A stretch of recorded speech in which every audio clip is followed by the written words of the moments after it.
Căci cine să aibă milă de tine, Ierusalime?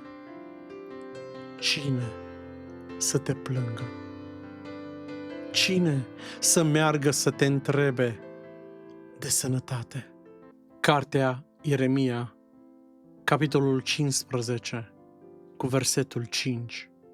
El a purtat păcatele noastre în trupul său pe lemn, pentru ca noi, fiind morți față de păcate, să trăim pentru neprihănire. Prin rănile lui ați fost vindecați. Cartea 1 a lui Petru, capitolul 2, cu versetul 24.